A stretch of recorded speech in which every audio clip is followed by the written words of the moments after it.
Yeah.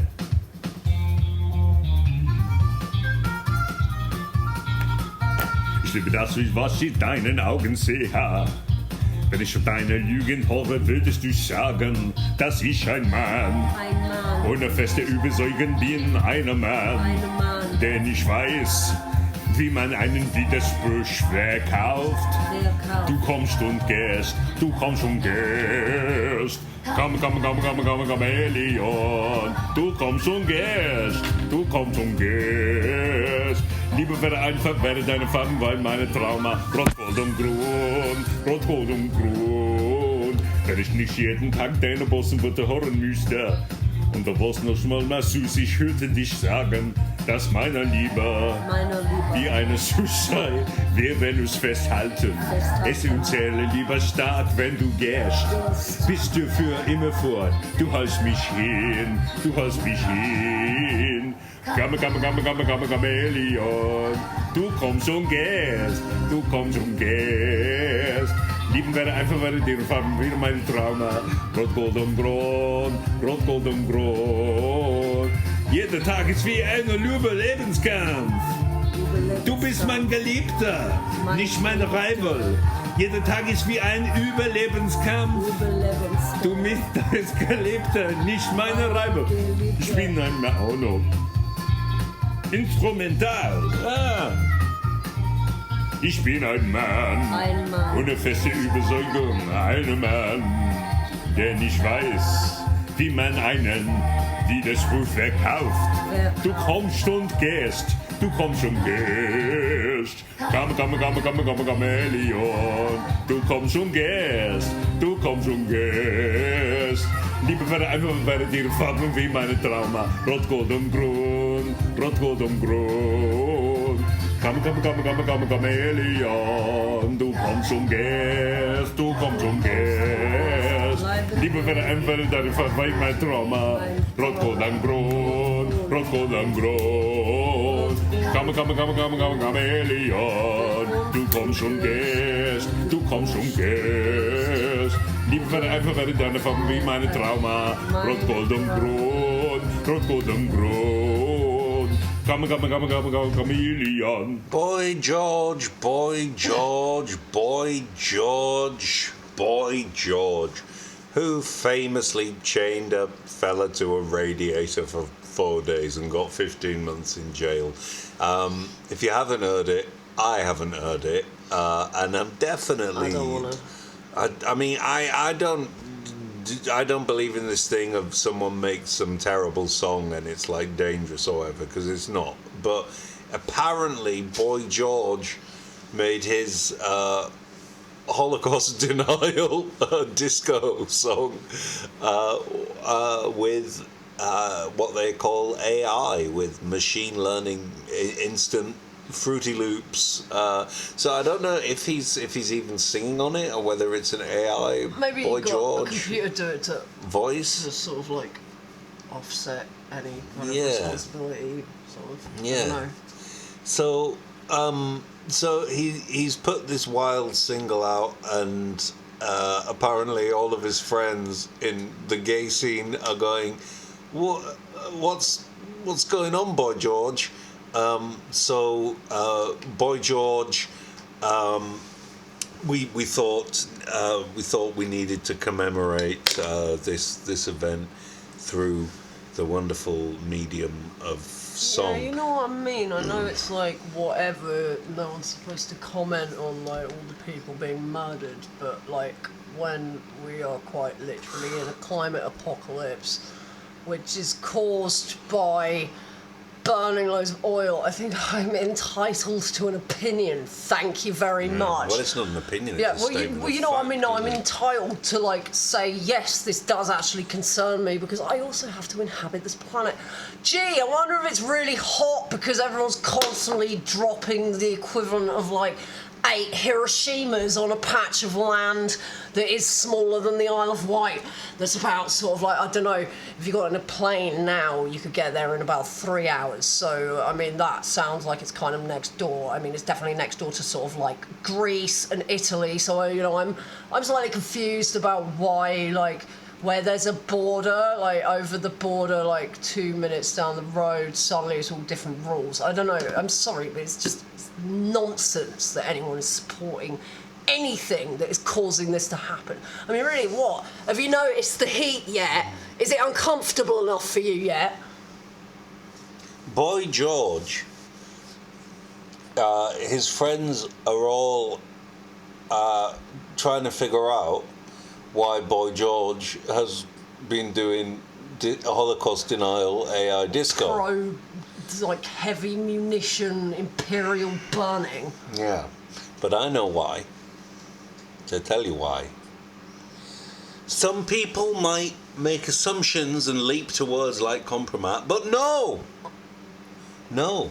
The reason is, and I know this because I am a doctor of music, Doctor of music. So I know. Doctor, you got to help all me. the. Shall I wait until after you finish the point and then I can go back to my. You can do your Dr. Joe. Doctor, you've got to help me. I've been trying to give up the prior rules of compositional form for ages because it's making me feel like I live in somebody else's sort of dictating what people should like musically. What do I do? Well, breakfast is the most important meal of the day, so make sure to begin the day with serialism. I was hoping you were going to say that. Excellent. Yay, we can do this all the time now. We could. Great. That's a great. Can we do it on that's a stage great at your routine. graduation? Oh yeah, we could do that. No, you know what? I'm going to do a whole sort of afternoon of like music, sort of like, and sickness jokes when on the day of your graduation. Music and sickness. It's going to be amazing because I quit the university, and so it'll be by the end of the day, it will be the second time that they've said I'm not allowed in the building. So, not Bob Geldof. Who was I talking about? Who am I talking about?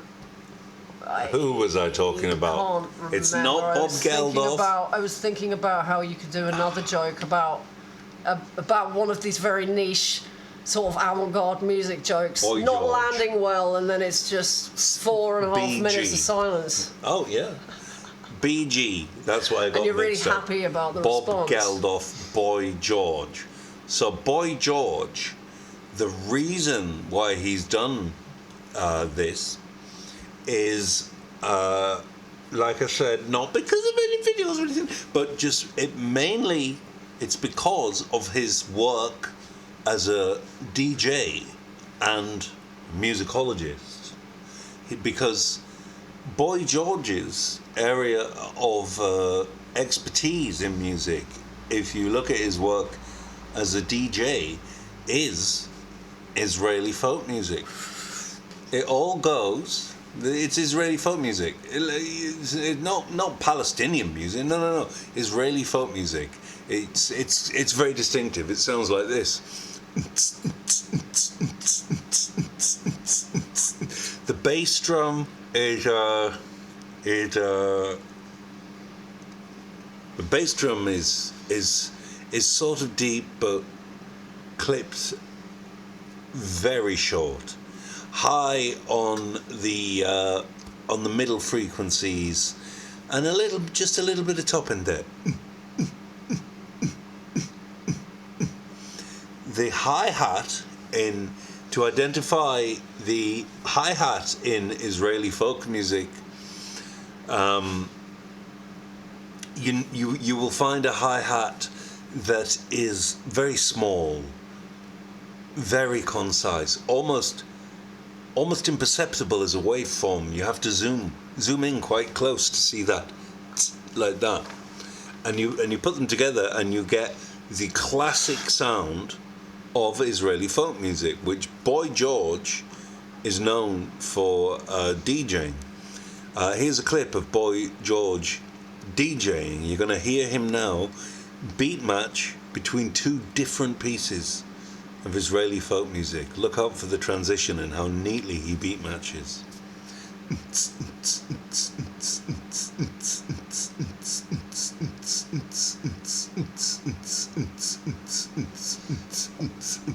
Wasn't that amazing? Yeah, amazing. Two pieces of Israeli folk music together. So look out on the Smithsonian Folkways label for Boy George's curated collections of Israeli folk music.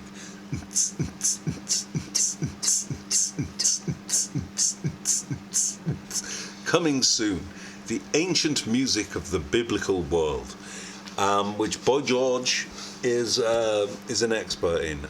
We're not only going to talk about Boy George today, of course, although it is tempting. To be honest, he hasn't been that well dressed for a really very long time. Looks like Early 80s Culture Club, great looks, whole variety of things. Although that Do You Really Wanna Hurt Me song is really one of the worst. Really one of the worst. One of the most insipid, horrible songs. yeah. But I do like, as you've probably guessed, Karma Chameleon. That was one of my very favourite songs, and I thought Boy George, when I was a kid, I was a kind of kid who thought Boy George was really, really cool. Because he looked cool. He had makeup and funny hair, and he looked like a sort of cool radical. And now he's kind of gone radical, but maybe in a different direction. But oh yeah, what I was going to say is that this hat thing that he's been doing for a long time now. He's been wearing hats that make him look like the female tambourine player from a festival band. Yeah, and with that, he's been doing this sort of magician beard. like that Dr. Sleep program. Yeah, as well. yeah. It's not good. No, it's not good. And the sort of velvet suits thing and that, it's not good. And when he Not comfortable in the climate apocalypse either. Really. No, I mean, Which, imagine again, the is weight of those caused by- hats. Is caused by What's it caused by, Lottie? Wow, actually, you know what we could do? We could play the little song, that tells people why it's on fire. Oh, Yeah, we could do that. You mean It's that only one? short, so it's a very short list because there's only a few sort of causes of it, which are mostly, if you hadn't guessed, to do with burning vast quantities of petrol and killing every other species on the planet. And I heard another statistic. I mean, it's always 70%, isn't it? But 70% of wildlife on this planet has been reduced in the last time, whatever it's been since the 80s or whatever. And again, reduced. Yeah, reduced. That's a very polite way. Yeah, and again, the Industrial Animal Agriculture Act wasn't signed. The Industrial Agriculture Act wasn't signed until 1947. The Nazis based all of their operations on, industrial meatpacking processes in New York from the late 1800s. This is all true. Go and look it up. And then they repurposed that to do that to humans. I mean, I just can't. I mean, really, this basic morality stuff where I don't know. You all sort of want to kind of pretend there's a hierarchy to intelligence, but there isn't. We don't even know what consciousness is. We don't even know what it is or where it is. We don't know how anything works really.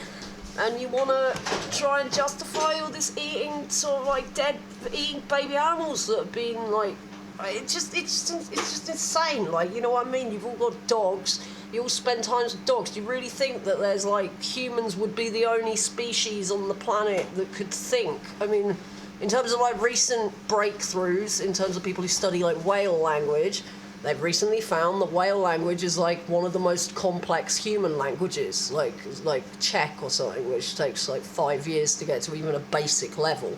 So they found out that most whales have more capacity to think in these high-level linguistic ways than humans. Whales, cows, evolved out of orca. So, what? You know what I mean? You're just making excuses. You're all just making excuses. I'm not even going to use the term vegan. I don't like stabbing things that are alive in the throat. And we all have to live in this together and take responsibility for our behaviour. You've got to stop treating everything like it's your own personal piggy bank. It's not.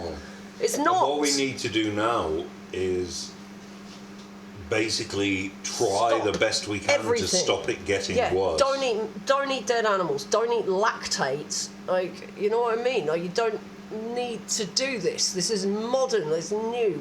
Our ancestors lived on porridge and beans. You know, most people were lucky if they survived past childhood, and like now it's like, I don't know. It's just like humans just sort of sucking on the planet, like in the rich areas more. But I just God, it's like, I mean, how is this not hell? It's sort of like we're just watching everything that we love or that we depend upon for life being destroyed slowly. Everything's on fire at the moment, like, and yet I still hear this. Sprints in the guinea pigs. I still hear this constant stream of traffic. Like the other day, one of my guinea pigs died because of the heat stress. Like, you know what I mean? It's like, yeah, whatever. You can dismiss it as like conspiracy. I just say what? Like what? What's the benefit of dismissing it? If somebody told me, you know, there's a good chance that the wiring in your house might make the house explode and you die in a fire, I would take the possibility of that as bad and get it fixed. So, like, you know, if someone tells you, oh, everything that you depend on for life might go in the literal fire that you can see out the window, the fires everywhere. Like, if you know what I mean? What are you gonna do when everything's burnt? Oh God. The world's on fire, but my holiday. The world's on fire, but my holiday. The fire was on the other side of the island. The world's on fire, but my little car. The world's on fire, but my little car. I like to drive around and go, spoot, spoot. Right. My right. The world's on fire, but my din-dins. The world's on fire, but my din-dins. It's my personal choice to eat a slaughtered baby animal. Yay!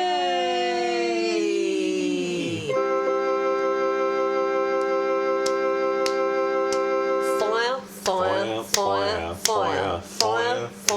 car. My personal choice.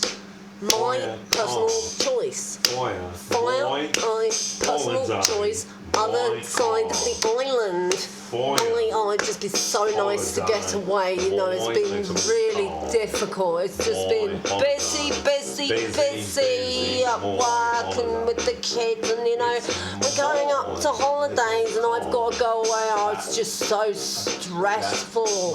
Holiday, choice, holiday car, my personal choice. My choice, my personal choice, my holiday. Are we going anywhere nice this year? I just really hate the place I live and I have to get away at all points. Are we going anywhere nice this year? Holiday choice. Holiday fire. Holiday choice. Fire. Dead baby animal. Stab it in the throat. Choice, lactate choice, my personal choice, yeah, my choice. Land Rover.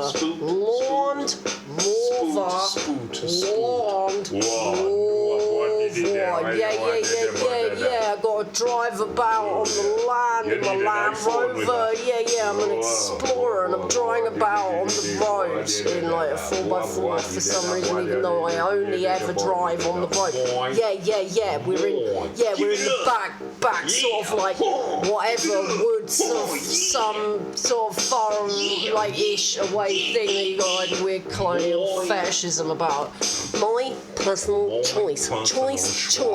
So here we are doing the radio show in the climate apocalypse, like in all those like films. in science fiction movies. Like in all the films, I had like this really weird dream, like about sort of 18 years ago or something, about sort of that I was on the radio in the climate apocalypse. Yeah. With a sexy man. Hey. With a sexy man wearing glasses. Hey, wow. I'd never been out with someone with glasses. I always wanted to.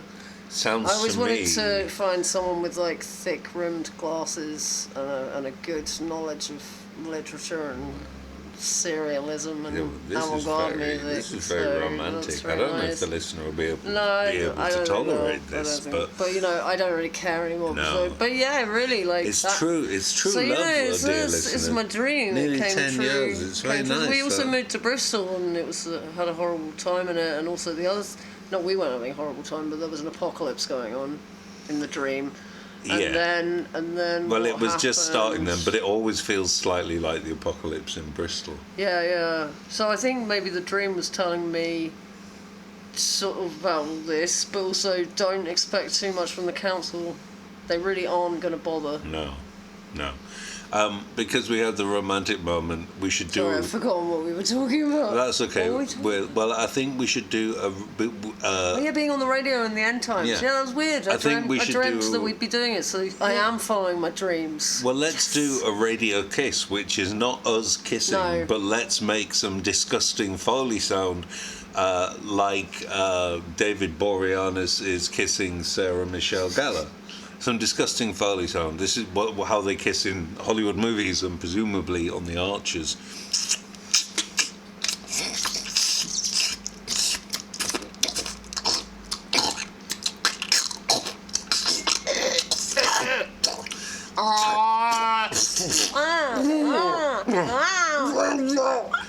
Experienced radio producers and workshop facilitators here doing the radio in the heat apocalypse. The fan is droning on, as you can presumably it's kind hear. of weird, isn't it? The sort of thing of like all the, I don't know. It's like a sort of as we've had more and more apocalypse fiction, and then you see these archetypes in the apocalypse fiction, and then you end up doing it, and it gradually all kind of like melds together in the reality. Yeah. So the sort of weird, all the dystopia fiction, bam, is now in the reality. So yeah, and all of the weird stuff that you may have thought to be fantastical turns out to be in the reality as well. Yeah. That the world of quantum physics opened up. Well, the doors to sort of absolutely everything else, and we live in a universe of totally endless, infinite possibilities. So it seems a bit daft to destroy the planet. yeah, really. live Especially also if it turns out, there's loads of other people in space who are aware of us, and they all think that we're really I didn't ever do any of these things that kill on the planet, but yeah, they all think we're really mental and stupid. Yeah. Which we are, so, you know, it's like really, I mean, yeah, I'm like a big dumb human, you know, I sort of, like, all other animals are much more graceful and competent than I am, and but yeah, I don't know, I feel like a big dumb human, and I expect everyone in space probably also thinks that even the nicest humans are probably still quite mental, comparatively. Yeah. But also probably... It's alright, it's not our fault, we were born into neoliberalism, and there's very little you can do to... But probably everything like, in the universe considers leeching itself off dumb to some degree. Yeah, we should all consider ourselves dumb. Everything should have some degree Because of humility. otherwise There's always going to be mystery. you turn into a nasty person if you don't consider yourself Oh, lesser. you do, don't you? Goodness gracious, haven't we seen I mean, some no one examples knows. of No that? one knows anything at all. No. And that's good. It feels like it'd be stressful to know everything. You don't want to know everything. Just No. accept that you know nothing. Yeah. Well, Apart from, what is definitely you can see, i.e. yeah. the global, i.e. Gaza. Yeah. Now, our wonderful friend and collaborator, Anne Jameson, who, if you've listened to this show regularly, you will be familiar with, is a brilliant poet, an actor, and dear friend. And they go to a lot of Pet Shop Boys concerts. And I like to find out all of the stories that go on in Pet Shop Boys world. And the last time Anne was visiting us, she told us, and we were reminded of this by an article that Lottie just chanced upon. She told us that at big pop and rock shows more recently, the audience members have taken, by choice, not by necessity, to wearing nappies. Yep. This is young people. Yeah. Mainly young people. I mean, just really. What is it they call them? Gen Z? Or... Z. I'm X, aren't I? I'm a millennial. Millennial. How come you don't get like a letter? Well, Why aren't you Generation Y? Oh no, it is Generation Y. Y. Well, it is. It's Is it? just it got called millennials. Okay. Around the millennium, but yeah, I am a bit Y. Like Y. Yeah. But the young'uns are doing their long queuing for the concerts, and then attending the concert the whole time in their nappy. And apparently the singers, what was the name of that singer? Olivia Rodrigo. Olivia Rodrigo. I really don't. She's having. Has been having to deal with that. make statements saying. No, she wasn't making statements. She was just talking about it. Some other guy was making a statement saying, "Please stop wearing nappies to my gigs." Oh, okay, but she was talking about it and saying that she really wants people to stop wearing nappies at her concerts because even in the big outdoor stadiums, It's just. she can smell all of the poo-poo. I The defecate. don't really know how to. I'm shocked. No one used to do this, but No. this kind of just implies that it's a sort of different type of person that's going It's to a watch real gigs now. problem. Like people. Yeah, I can't go to watch gigs if those sorts of folks of that sort of disposition are going to be in the concert. Yeah. It's not an alternative space anymore. Yeah, no. And they're not into music. And plus, if that's what they're doing. They're jumping around and the defecate is all moving about, smearing everywhere. We really are in the end times. Recently, also, apparently, somebody took a dump in a mosh pit. Yes. This... What? Took a dump in a mosh pit? Yeah, it's not a euphemism. Right. It's just taking a dump in a mosh pit. It should be a euphemism for something. It's the name of a council structure. That's just taking a dump in a mosh pit. What is it? Well, it's for like anything self-sabotaging, isn't it? That's like taking a dump in a mosh pit. See, I've said it loads of times now. I'm vexed. I'm perplexed. I thought that the majority of people wanted to kind of be a bit cool, to be a bit elegant. Absolutely no. But actually, what I realised, and I remember saying this to my daughter a few years ago, that she is Bruegel and everyone around her are going, oh yeah, are the people that Bruegel is painting.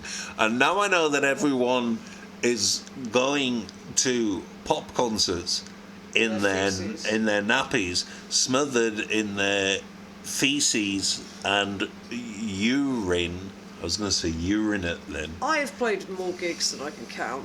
Not for a long time because obviously something's really drastically there's no changed. culture anymore. But I gigged like sometimes 3 nights or 3 times a night, most days of a week. Like not 3 times a night every time, but quite a few times. And I was playing every day sometimes, or like at least kind of like going away and doing a block at the weekend and then doing a couple in the midweek. So I must have played, I don't know how many gigs that is. A lot of performing. And nobody ever used to do this sort of thing. No one ever did that. I've And, never like, been at a gig where the audience was wearing nappies and all stank I've never of heard defecate of nobody with like mixed defecate I've in never the air, heard food clouds. of anybody doing that. That is all I can think of there. Is And that, it's the that young is- people. Young people. I don't know. Was it the older people as well? Apparently it's the young But people. what did Anne say? Older I think she people- said at the Petrol Boys thing the Americans were doing it apparently. Right. Oh, I don't know. But the thing but is, older like, people might have a bit more of an excuse they if might they're have an like excuse. old. They might already have it's the young- loose stool, ungovernable. So it's the young people that are doing it. Yeah, it's the young people. It has to be the young people. I mean, it's just. And it's the kind of thing that generation Can do. this be one of aren't these they? things where we have an objective reality that says that this is definitely not the right thing to do, Yeah, and it's not yeah. a subjective issue Yeah. anymore? Because If you have defecate on you But- and you are in a position to do something about it, No, but apparently- you don't want that defecate apparently the on reason you. that it's been happening is because it's got this competitive aspect to it. It's about staking the spots, claiming the spot. I saw in a Guardian article, these like I would compete for things But, to yeah, an I mean, extent, no, but but it's like if an I had ego- to wear a It's an nappy, ego and- thing, isn't it? But there's this thing of like, this like stupid internet way of speaking. It's giving, or whatever. it's giving Getting something. you're covered. Like, apparently they're called. in They were saying chod. The phrase is getting barrier. I mean, it's just like, were you managing to fetishise standing next to a fence? Like, oh look. Oh, for my future job in corporation SEO, I'm going to turn absolutely every single thing into a fetishizable, consumerist little digital object, including standing by a fence, being covered in your own urine and feces. Yeah, well, Lottie, did you know? I really, really detest most of it now, and I think if I can't leave the planet, I think I'm going to go underground. That's the next project. Other people, if you're not terrible, welcome to join us. When you I'm digging to the core. When you are standing by a wall, you are giving break. Yeah. When you are standing looking at the ocean, you are giving water. Yeah.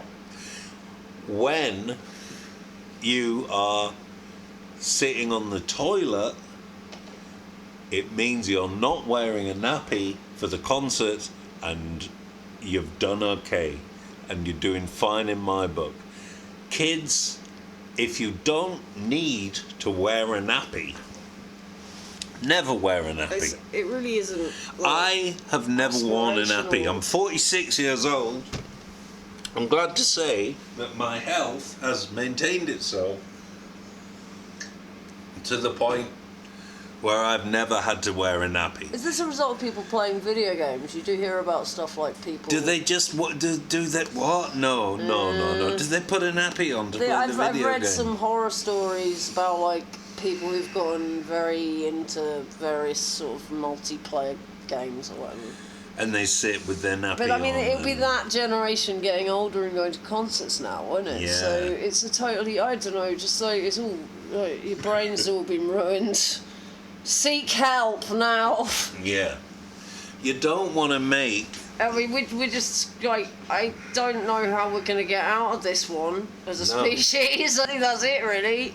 Yeah. the singer is having to do a lot in terms of like breath Yeah. out and breath I bet in. they're getting ill from like having to I bet they inhale are. like. Olivia Rodrigo will travelling be able around. to taste all of that. I mean, she's a very stylish, sort of, seems like not the kind of woman that you would feel okay with having to be exposed to this kind of stuff. I think you should have a little bit of respect for Olivia Rodrigo. I really, think you should have a little bit of respect. I for think Olivia maybe Rodrigo. I hope I'm not being like old-fashioned here when I say that I don't think that anyone, but I don't think that men or women should be subjecting women like Olivia Rodrigo to the stench of their own feces. I think. No. I don't know whether that makes me sort of like really old school and conservative, but I just. Well, there's a reason we keep the lavatory separate from. We've got to keep the bog door closed. Yeah. You know what I mean? Yeah. Feces, unless you have some kind of condition, which means you can't. That's not in this. Yeah. I mean, it's not relevant in this situation. Feces is something. A, for the private space. A, it is either for. It's only for two places, isn't it? It's for inside your body, or well, three places really, because the first place is inside your body, where it then goes into the toilet water. That was the two places I was going to say initially, but there is a third state, isn't there, which is that fleeting moment in the open air before it submerges. And that's the only places in a nappy, splodging about on your buttocks whilst you're at a pop concert, making all the other people around you smell your defecate.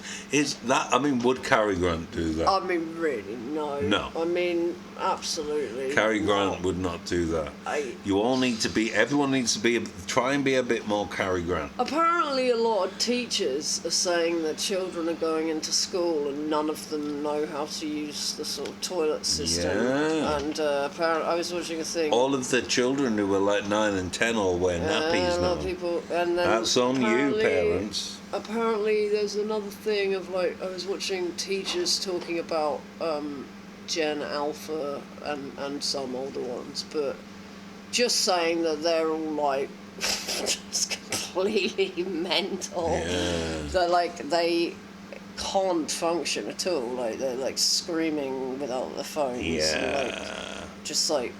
I don't know, just like completely like the phone thing. Like, what has happened? Like, it's made people crazy. I think. I mean, it's on the government, isn't it?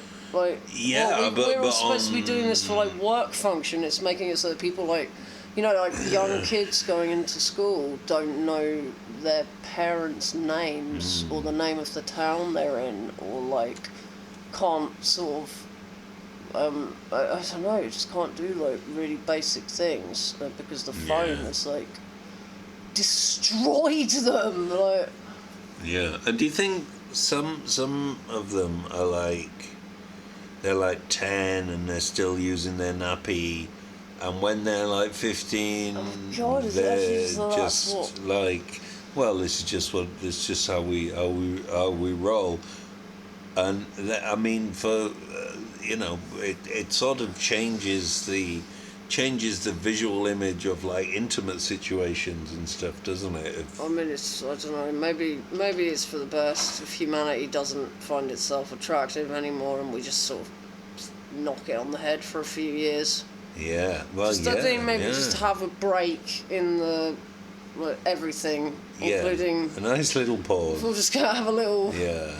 This will take a year off. And then I think figure out how to move on. Every single pop star should now protest and say, I'm not going to perform Unless people... until everyone in the world says they are never, ever, ever going to wear a nappy to my show. Well, I just don't want to gig anymore. I mean, that's really put me off. Not if there's going to be nappies. Yeah. I mean, well, I don't... Yeah, you have to I don't think I'm into it anymore. walk around music festivals with a thing of Vicks vapor rub to rub underneath your nose like they do in morgues to get rid of the smell of the feces of all of the presumably bourgeois people who were deciding to walk around in nappies just because they want to. Which is very, very interesting and fascinating. That means that they see the interaction between them and the performer and the concert space as it's kind of like a thing for their entertainment, them and only them. Like they're sitting in their lounge and they're allowed to do whatever they want in it because they've paid for the right to be there. Like hearing people talking about this like staking claim on audience spaces and that, and that's just going to make it suck so much because if one person is acting like that, then another person will act like that, and then another person will act like that because people just do what the other one is doing, and also then if everybody's doing that, it encourages everyone to be more selfish, and then you will just have an entire concert goer scene where it's really, really aggressive. So the whole thing of like live music is presumably sort of over now, really. I mean, like, if that's going to be the attitude, that's not that's not a fun concert thing, is it? That's like, what is that? That's like this sort of weird football-y. Yeah. I mean, they don't do the toilet thing in football. As far as I know, they don't wear nappies to football everyone's matches. Everyone's got like a seat, haven't they? And they go and... Oh, right. Do they have a booked seat at football matches? I think so, yeah. I have no idea. It's quite well. It's been, I suppose, I suppose you would have to, better wouldn't system. You? Otherwise, there's going to be pandemonium. Like, pandemonium. So, yeah, that's amazing. Everybody in this culture now just likes to walk around in a nappy. As like a student of history, I've been talking for a long time, and I'm not alone in having been talking for a long time, that we are approaching a new medievalism, but I didn't think it would be so self-inflicted as the choice of a large demographic of people going to watch their favourite performing artists in a nappy. You know what I mean? That's sort of how plague got started, really. I mean, I know everyone says it's all the rats' fault, but also, like, people were throwing their feces out the window into the street, so I kind of think the public health thing probably had something to do with it as well. I mean, that sounds like a festering pandemic just waiting to happen, doesn't it? So, you know, this is how plague gets started. So, like, I know, wait a minute, you will love plague now, don't you? Oh, we've established that everyone loves plague, but I don't know if they'd like it if it involved like massive pulsating welts all over their... No, because you know what? If there was a plague now, if there was a plague now, and everybody got welts, and the welts were like semi-spherical, then they would deny them and say they're flat welts.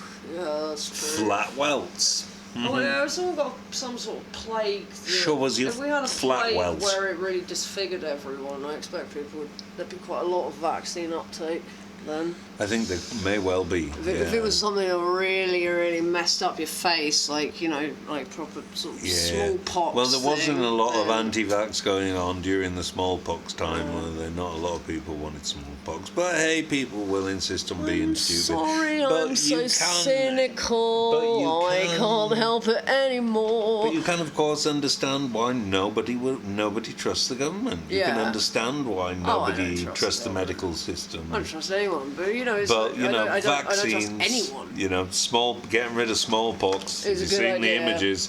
It's a very good really, thing. it's a good idea. Vaccines are kind of rock and roll. And I'm, you know I'm what glad I I mean? didn't get TB. Vaccines don't give you autism. I can tell No. from all of your behaviour that you're definitely not autistic. And you know, Yeah, but you didn't get vaccinated, and you're well autistic. Yeah, well autistic. But you know what I mean? You're definitely not autistic, and we're not all a little bit autistic, because if we were all a little bit autistic, then I would actually get on with some of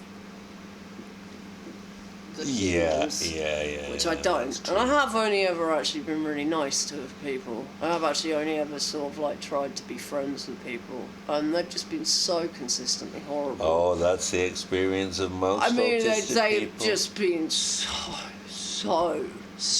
horrible.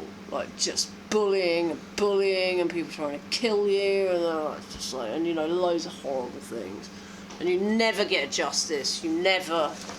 You always end up screwed over and homeless, and I'm just done with it for as a pattern. People are selfish. I actually went through my old medical file, found one from back in 2007, which was about, she's very fixed in her views. She says everybody's got an agenda and is out to try and screw each other over and get one over on the people around them, and it was this like counsellor saying we've really got to try and get her to change her mind. And it's like, okay, right, fast forward sort of like 5 years from that, and I've been like, you know, had the worst thing that can happen to a female done to you by a man. So like, but if I had gone out into the world not trusting anyone, then that wouldn't have happened. And now I don't, and like that, you know, and I've had men put their hands on me in various violent ways many times, and women, but men, and you know, I used to think everybody has the best in them. Now I really do not, after a prolonged sort of situation from some people who were really supposed to be very close to us. And so you know, I'm done with trying to trust people. This is what all these new agers and like, trust everyone, you got to forgive everyone. No, actually, the moment that I stopped trusting people, like I made this huge sort of like decision not to. I was forced by this recent thing to never trust anyone again. And you know, the more I've lent into this over the last few years, what do you know? The corresponding violence around me has gone down, and my life has actually been less involved with violent and aggressive people. The more I've decided to not trust anyone and not forgive anyone. So this forgiveness and trusting everyone thing kind of sounds like maybe it's a thing that's put out in society by the kind of people who want to put their hands all over other people to try and spread this rumour that everyone's got like the best intentions at heart. Well, I don't know, I'd say from looking at the fact that everything's on fire, I would say because of people's like desires, I would say that they're like their literal sort of commodity desires. I would say that is a really good indicator that you should not trust anyone at all. I'm never trusting anyone again. Yeah. I have a circle of people globally who I trust very well, but you have to work very hard to get into Dr. Ergo's circle of trust.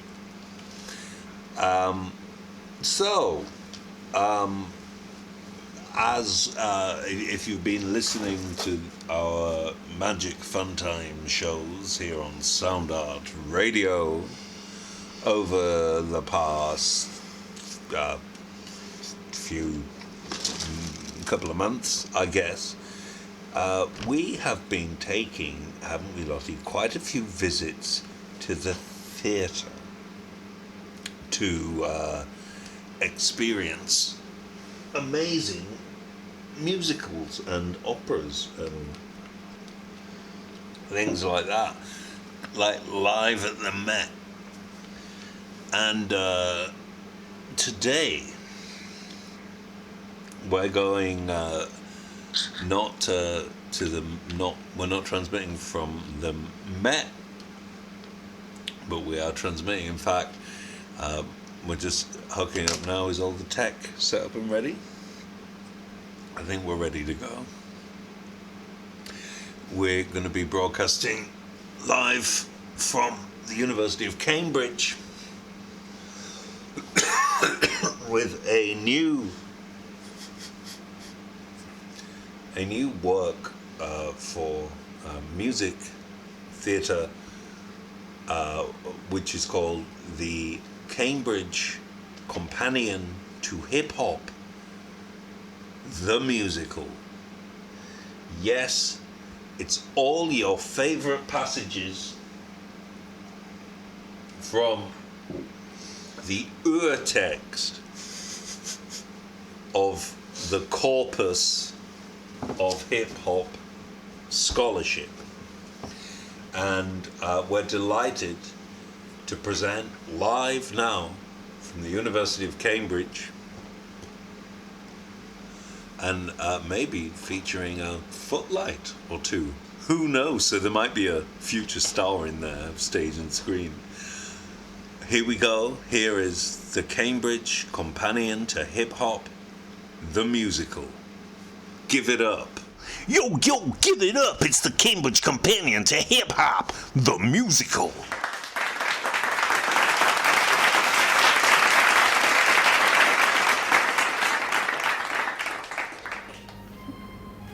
Yeah.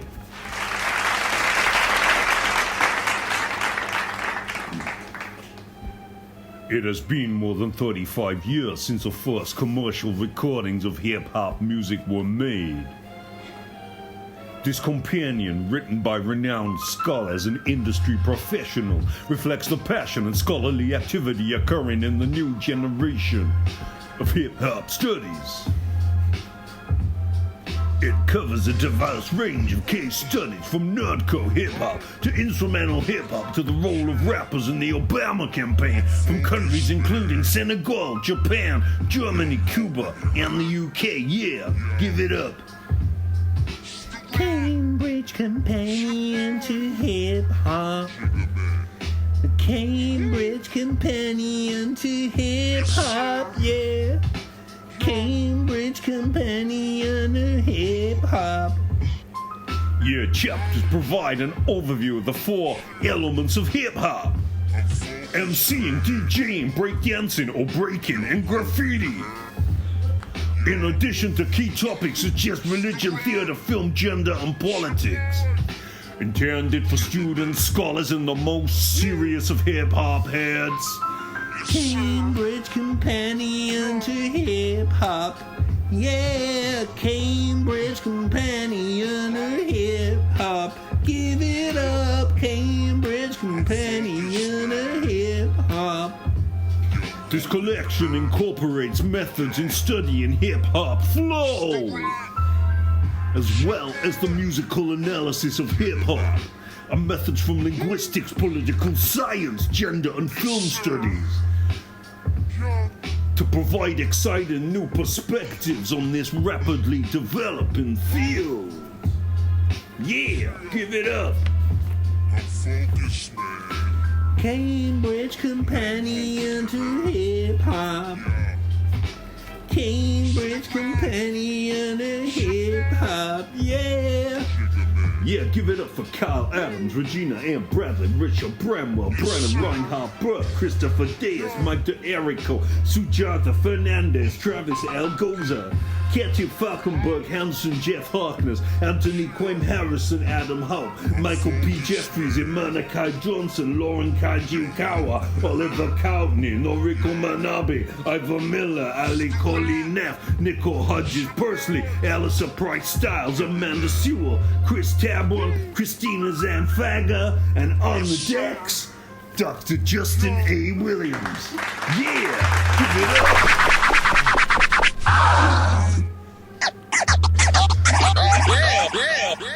Yeah, the Cambridge Companion to Hip Hop. Give it up. Cambridge Companion to Hip Hop. Cambridge Companion to Hip hip-hop. Hip-hop and the visual arts. Cambridge companion to hip-hop. Lyrics and flow in rap music. Cambridge companion to hip-hop. Intertextuality.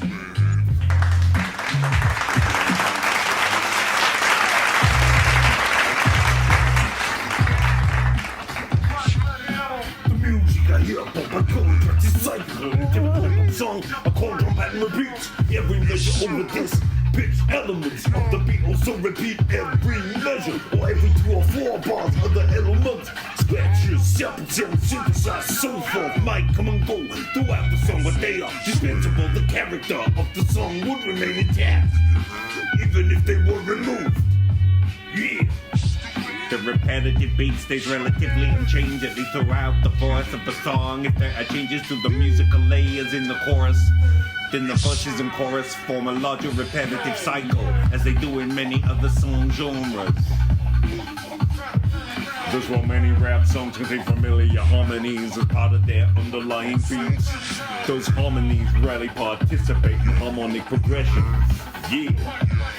If such progressions are found in the song's beat, they are likely to repeat every 1, 2, or 4 bars, which render them incapable of creating the long-range teleology for which music analysts typically search.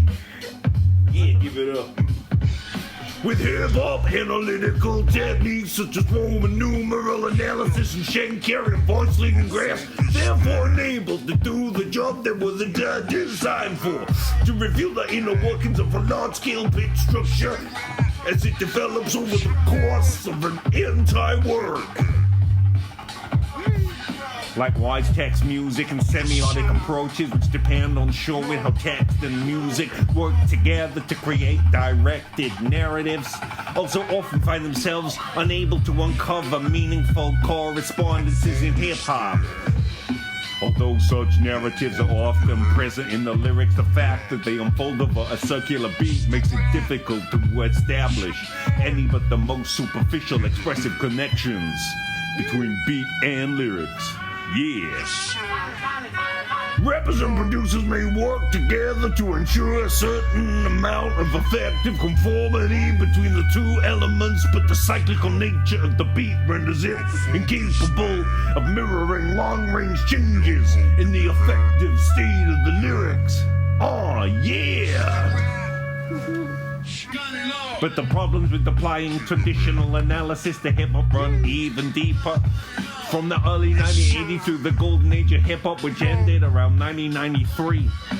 Hip-hop beats were created from samples of pre-existing recordings. The fact that most of the parameters of the beat were recorded by other artists for other expressive purposes makes it difficult to argue for analytical significance in any effective correspondences among elements of the beat or between beat and lyrics. For example, consider the beat for Say No Go by De La Soul from the debut album 3 Feet High and Rising, 1989.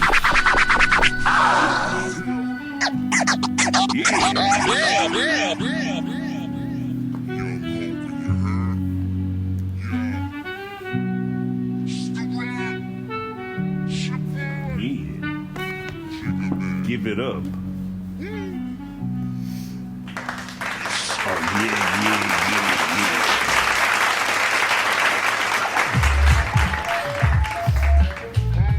Oh, yeah. Chapter seeks to provide a cursory outline of hip-hop production techniques, predominantly their foundations and trajectories, to provide a more qualitative look at how such techniques influence social, cultural, and physical spaces both inside and outside the recording studio. To this end, I will investigate how various modes of listening engage one another in the recording studio and focus on the innovative ways in which music produces a correlated sound with sentiment, converging upon the intersection of black performance, orality, and technology. These oralities will be used as an interpretive key for understanding how sounds and discourses are enmeshed in the social uses to which music has been applied. That is to say, the task at hand shift focus from what hip-hop production is towards a better understanding of what hip-hop production does. I will more specifically use an analysis of Mary J. Blige's My Life as an exemplary work that emerges from the 1990s hip-hop R&B tradition, and examine how the work of the album's engineer Tony Masserati was congruent with its sonic and social viability. Oh yeah. Give it up.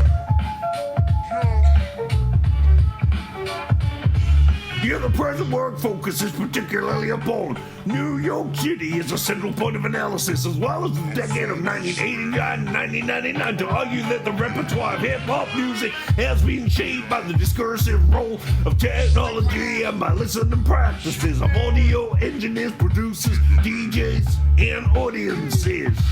Yeah, hip-hop music during the period in question is particularly suited for an examination of how technology informs listening practices.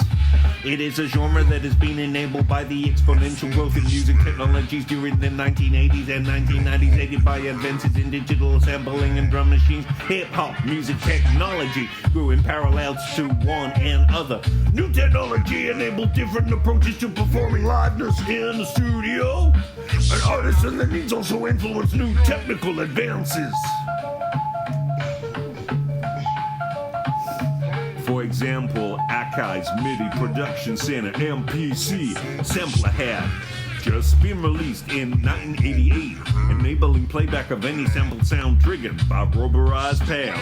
Rubberized pads! Rubberized pads, yeah, rubberized pads. Musicians, producers could now manipulate and play an entire drum kit with their fingertips. Furthermore, sounds could be played chromatically across the pads, allowing for the pitch of a sample to be manipulated as well. Yeah, advances in technology such as the MPC were originally inspired by the live performances that DJs gave in public spaces. A dexterous musician, the DJ performed the convergence of two sonic events using two turntables. Two turntables! Two turntables, yes, two turntables. Two turntables! Two turntables. Turntables, yes, two turntables. Yeah.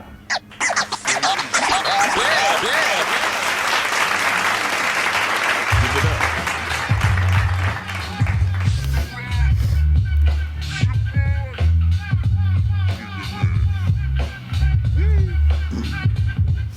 Something very different occurs in Eminem's Till I Claps 2002, where Eminem plays microtemporally around very steady rock beats. He phrases his flow by framing a series of internal offbeat rhymes with two on-beat rhymes. The one falls on the downbeat of the first measure, collapse the other on-beat forward on the second, killing them, which is the typically end rhyme position in rap music. Example 8.4a. It is striking that this two-measure structure established by rhyme and vocal phrasing corresponds to the beat and its two-measure melodic theme in C-sharp minor played by a guitar. This frames the rhythmically flexible, highly syncopated delivery within its boundaries, which is notated as example 8.4b. For the analysis of this complex flow, I use software which allows one to slow down the speed of the music sample. Sonic Visualizer, Magic's music maker. This facilitated the location of the vocal attacks, rap marks, with X, especially when relating them to the even downbeat, backbeat structure of the drums. BD equals bass drum, SN equals snare. This microscopic time stretch reveals that many onsets are not fully precise within the grid, which is the reason why I place them slightly irregularly in the chart. Not all of them can necessarily be perceived listening to the song at the original tempo, 85 BPM. Of crucial importance to me, a passage is characterized by strong micro-timing and the many micro-temporally modulated syncopations. It is important to note that the rhymes are not only a means of highlight and accents, they also provide the vocal layer with additional coherence, following their own phonetic and temporal logic. which is exemplified by the phoneticization of the word Eminem at the end of the fourth measure, which is derived from the word till, which appears in the upbeat of measure 1. For the first time, Eminem over and over permutates and subtracts segments of words till spilling until his name emerges out of the flow of rhymes. This enables the listener to memorize at least parts of a track or rhymes, which overflows the boundaries of all four measures. Moreover, this vocal track is crossed by additional internal rhyme structures. MF Doom's emceeing in all caps by Matt Dillon has at least two properties in common with Eminem's flow. First, it uses the fourth beat of each measure as a metrical anchor, and second, it makes heavy use of internal rhymes. But MF Doom's use of microtiming differs enormously from Eminem's because his flow seems to be derived much more from natural speech with regard both to melody and rhythm. Apart from the angle beats where voice and meter are strictly synchronized, many passages tend to almost leave the grid of static pulsation without playing strategically around the beats, as Eminem did in the previous example of flow studies.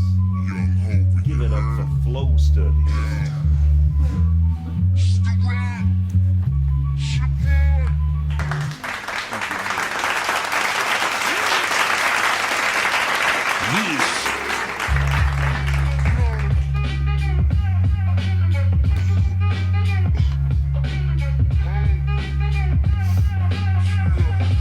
Furthermore, hip-hop spiritual sampling may reflect the need for greater ideological pluralism and recognition, black diversity in the public sphere, like the sample music they rap over.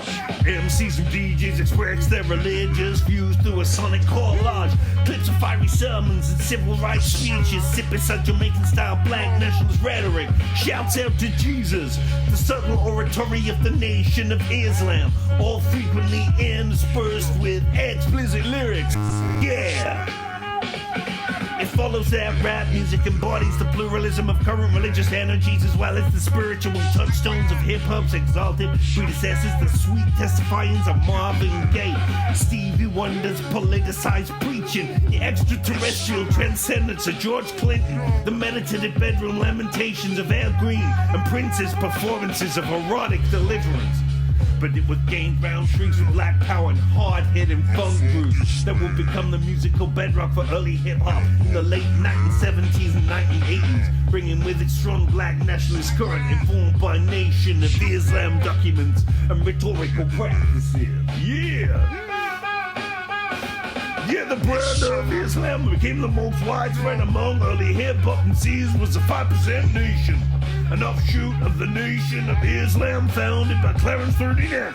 Hip-hop icons such as Rakim, Poor Righteous, Teachers, Brand New Daisy, Guru, Queen Latifah, members of the Wu-Tang Clan were among the early adherents, placing the lyrics with subtle and blatant references to the 5% of beliefs and practices and immortalizing common idioms such as dropping the science, word, and what up, G, within the hip-hop lexicon. These 5% of MCs saw themselves, namely black men, as God's teachers.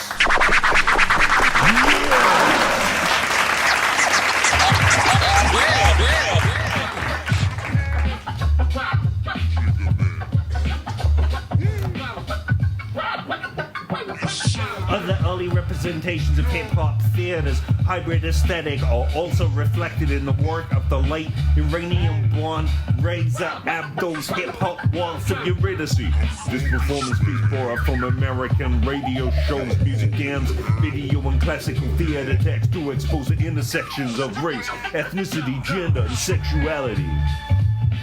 Other important international hip-hop theater companies that focus on hip-hop dance is Communal Theatrical Language, a company Catholic, France and Brazil. Their acclaimed show, Box It fuses martial arts, classical music, dance, and hip-hop. The Rubber Band Dance Group is a hip-hop inspired repertory company in Montreal, Canada. Their piece, Shape Sharp Shape Shifting, was commissioned by the Hip-Hop Theater Festival 2005. Gerard Volta and the Funk National Dance Company in Australia fuse hip-hop dance with flamenco, African capoeira, and contemporary indigenous dance.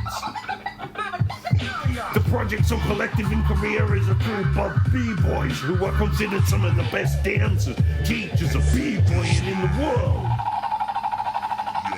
The transnational reach of hip-hop dance theater is not limited to these few mentions. The language of hip-hop dance has influenced and continues to influence dance vocabularies and people around the world. Yeah! Give it up for hip-hop dance.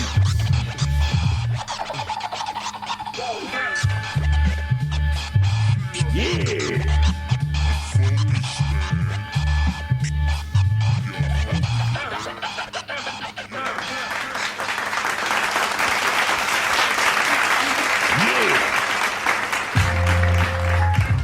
Give it up. Yeah, that's her, man.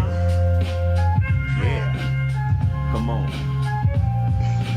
Even with this emphasis on stop consonants, Ice-T still creates a legato flow by drawing out the ends of words as long as possible. To that end, he often obliterates final consonant sounds or lets final voice sounds trail off as long as possible. I have italicized instances of this technique, which is especially prevalent at the end of line, whereas the RZA de-emphasized both initial, final consonants, giving each word an unsettling, hairpin dynamic. Ice-T explodes the initial consonant and de-emphasizes the final one. Many of these final underlying consonants are in fact completely inaudible, e.g. the non-existent P sounds in beam up and scheme up at the ends of line 3 and 4. Like other kinds of articulative techniques, Ice-T's flow contributes to the effective state of the verse by recalling in the listener's mind when that sort of articulation is often used. I characterize this as authoritative articulation since the sharp initial sound, followed by a decrescendo in the final sound, is commonly heard in narration and preaching. This is only a first step in formalizing the relationship between articulation and effect in rap. It is intended not to be a fully worked out system for analyzing this articulative techniques of flow, but rather as a framework for developing such a system, and more importantly as an illustration of an analytical model drawn from musical phenomena inherent in rap music, rather than one imported from another repertoire. Yeah.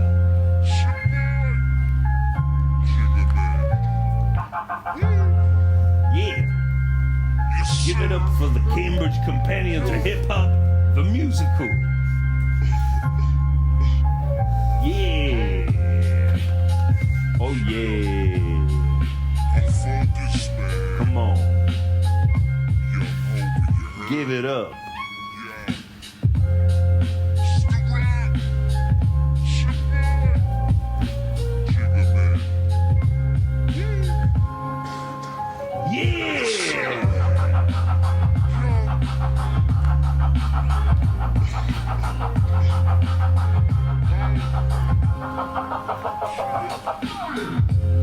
Yeah, give it up.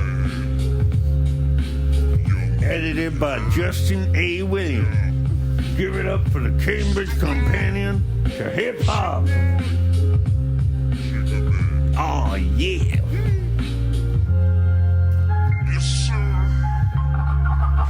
Scratching.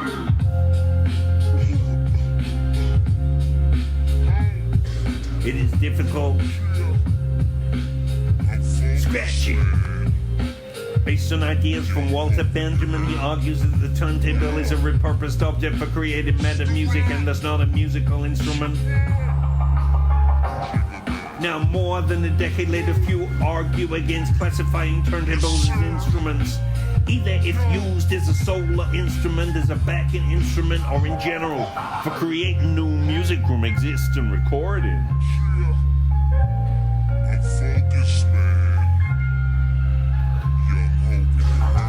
Yeah.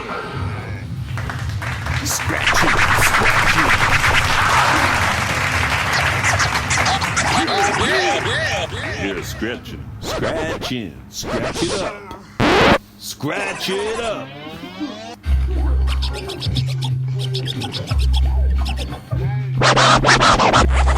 Oh, yeah. Scratching can be compared to how, for instance, a violin is played when each hand controls different parameters of the sound. The left hand of the violinist adjusts the pitch or the tone height, but no sound comes out until the bow controlled by the right hand touches the string. Similarly, for scratching, one hand is on the record and controls the playback speed, or in other words, the pitch or tone height. The other hand controls the volume slider on the mixer to turn the sound on and off, yeah, on and off, get it up, yeah. The beat juggling playing style has no parallel in other musical instruments. Here the DJ controls two turntables and the volume slider plays from each of two records.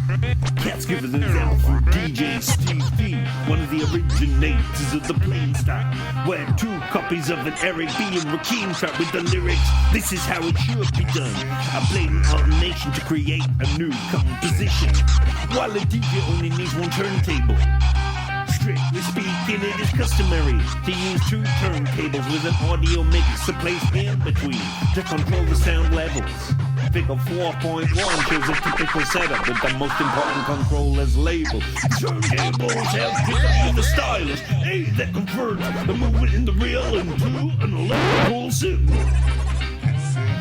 The design of the stylus of needle is crucial for allowing the record to move backwards. A hi-fi stylus tip is elliptical. A DJ stylus tip is spherical. A hi-fi stylus tip is elliptical. DJ stylus tip is spherical. Hi-fi stylus tip is elliptical. DJ stylus tip is spherical. The other features that separate a purpose-made turntable in this context from a home hi-fi one have a strong direct driven as compared to a belt with motor and a slitter that reduces friction between the vinyl and the planet manufacturers have whole product lines in the DJ, but at the same time the turntable has remained largely unchanged since the Technics XL 1200 model was released, using pickups and needles made for radio DJs.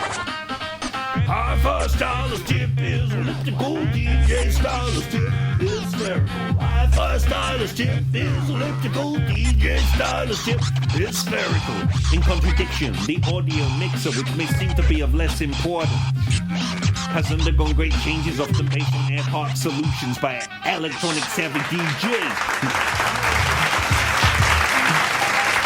Yeah.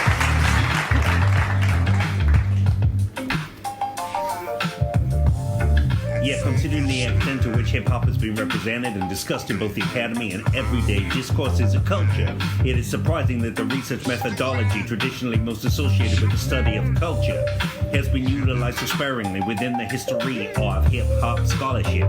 Although ethnography has a long tradition within sociocultural anthropology, cultural sociology, and ethnomusicology, and has more recently been adopted by a broad range of disciplines within the field of popular music studies, its development has been relatively slow. As a mode of research that came of age during the colonial era, classic ethnography involved traveling to distant cultures, attempting to live alongside and to the extent feasible or comfortable, similarly to indigenous people, with the goal of grasping the native's point of view. Ethnography today is recognized as a distinctly interpersonal research endeavor that is often practiced close to home.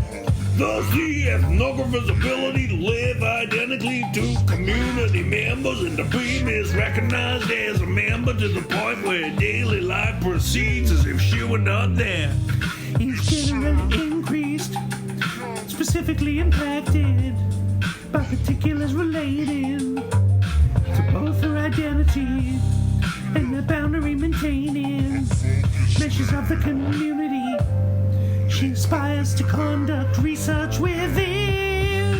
Yet ethnographic projects are furthermore influenced by countless arbitrary, idiosyncratic, and unforeseen factors, including, no means limited to, the personality characteristics of both the researcher and the specific people she encounters, the circumstances under which she is introduced to the research community, even who happens to show up on her first night attending an open mic.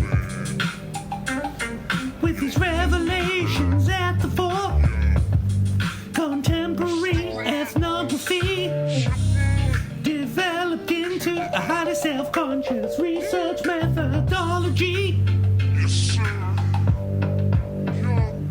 arising largely out of interest in documenting the textures of hip-hop's global spread. The canon of hip-hop ethnography set outside the USA began emerging around the start of the 21st century.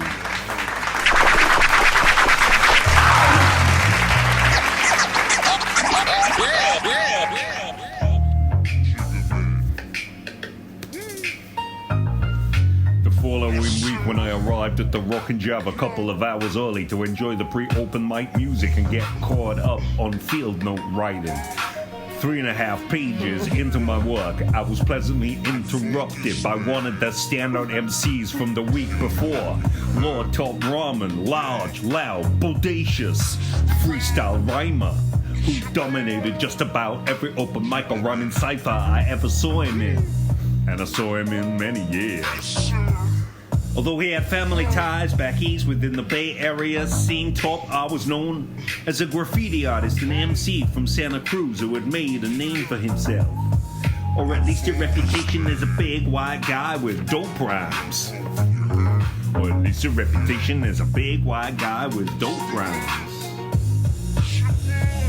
As a security person, Top R seized any and all opportunities to get in front of the crowd and freestyle or battle other MCs, both on stage and backstage.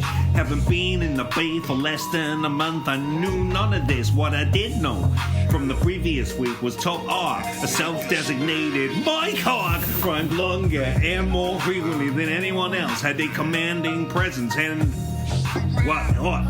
In the Bay Area underground hip-hop vernacular, one might call the cleanest rhymes, meaning that even though he rhymed off the top of his head, he rarely stumbled or messed it up. Indeed, Top R's impromptu performances, which often included witty punchlines, very much resembled written rhymes. In fact, his MC adversaries were not above calling him on. I like that the text is lined up. It's about the West Coast. Huh? Top of first approach me.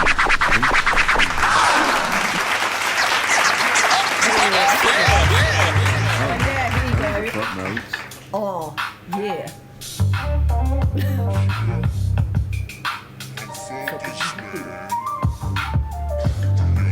The concept of microscene in reference to a distinct component of a music scene located in delimited space of mutual social activity, where certain clusters of scene members assemble and generate socio-cultural cohesion through collective ideologies, attitudes, preferences, practices, customs, and memories that distinguish them from the larger scene. Was developed in Jeff Harkness' Gangs and Gangster Rap in Chicago, a microscene's perspective. Thick description is an interpretive approach to ethnographic analysis, popularized by anthropologist Clifford Geertz. It involves densely textured depictions and explanations of social acts and activities, which strive to uncover the layers, cultural significance that underlie them. Norman K. Denson defines autoethnography as a turning of the ethnographic gaze inward on the self, auto, while maintaining the outward gaze of ethnography, looking at the larger context wherein self-experiences occur. Similarly, Tammy Scribe describes it as a self-centered narrative that critiques the situationness of self-realization in a social context and a vehicle of emancipation from cultural and familial identity scripts. Performing autoethnography embodies methodological praxis, whereas most contemporary ethnographies have autoethnographic dimensions to them. Here I showcase these aspects in order to efficiently and effectively present the microsocial interactive dynamics I am theorizing. Yes! Other disciplines that have embraced ethnography include education, geography, history, planning, political science, psychology, tourism and leisure studies, criminology, architecture, social work, and law. For an early commentary on the depth and potential value of ethnography and popular music studies, see Sarah Cohen, Ethnography and Popular Music Studies.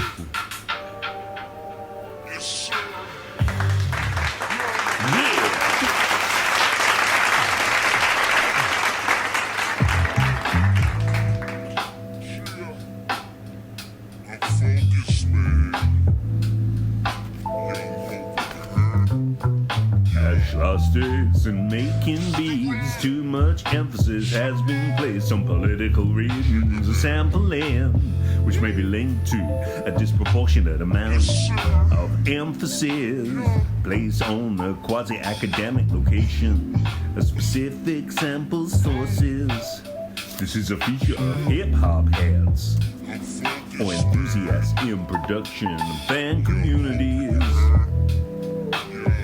Yeah, give it up. But I think we also need to allow for these wider significations. For example, sometimes generic signifiers, those of jazz or classical or synthesized versions of classical, become more important than the actual identity of the sample. If it sounds jazzy, rather than originating from an authentic jazz source, then this should be investigated rather than dismissed as an example of how musical structures travel in various cultural realms. This has been occurring for more than a century,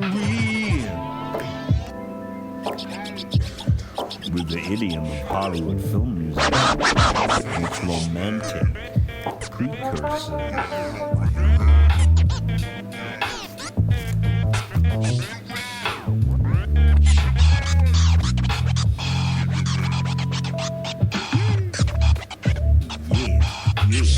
In order to sample, the sound rights need to be cleared and a license needs to be given for use both for the recording rights and for publishing.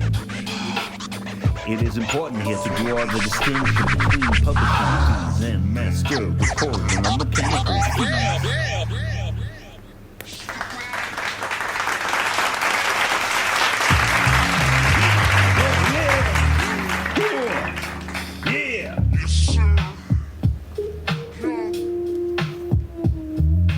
Hip-hop music resists traditional modes of musical analysis more than almost any other genre. The techniques developed for the analysis of Western art music, even when they can provide accurate descriptions of some of hip-hop surface phenomena, often lead to analysts without a deeper sense of how hip-hop operates and why it seems to communicate so effectively in such a broad audience. Yet there is no question that hip-hop does operate according to some set of musical principles. Clearly hip-hop is not a jumble of random sounds, but a collection of sounds and words organized in some deliberate fashion. Yeah, some deliberate fashion. The organizational principle ought to be knowable, just as it is with more traditional Western repertoires. But none of the current analytical tools are equal to the task. The reason for this are directly related to the primary difference between the natures of Western art music and hip-hop. Music of the 18th and 19th centuries and some of the 20th, primarily linear, follows a tonal and emotional trajectory that builds up throughout this work, culminating in either a single climactic moment or a series thereof. If the music is texted, the musical trajectory usually follows that of poetry. Instrumental music, by contrast, creates expressive trajectories through the employment of well-known harmonic, contrapuntal, and timbral devices. Consequently, most of the techniques developed to analyze Western music were designed to track these sorts of expressive trajectories to show the ways in which individual musical elements work together to form a coherent whole. These techniques can be placed in 4 categories. 1. The identification of sonorities and descriptions of their interactions, often using Roman numerals, PC set schemas, or transformational labels. 2. The identification of large-scale structures based on quasi-recursive voice-leading principles as practiced in Schenkerian analysis. 3. unlocking of musical meaning via text music analysis or semiotic approaches for the description of either small or large-scale formal structures. Each of these tools allow music, yeah. Yeah, West Coast. Give it up.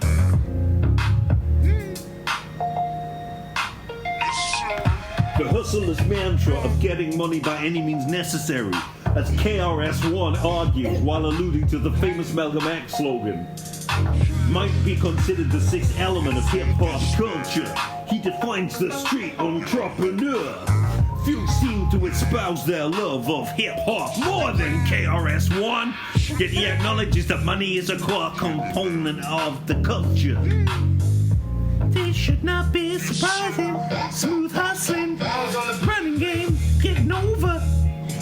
Compulsory survival adaptations on the margins of society, where gainful employment opportunities and safety are scarce. Yeah, in terms of abstract values, street entrepreneurs demonstrate the Protestant work ethic and spirit of capitalism. Yeah, on the streets, the hustler grinds through sleepless nights with a stubborn against all odds fortitude to make some money. Make some money, make some money, give it up. Market and research firms have attempted to replicate this get rich or die trying approach that former street hustlers used to mass produce hip-hop coolness. The problem, though, is that the quest for liberation is rarely popular, profitable, or cool.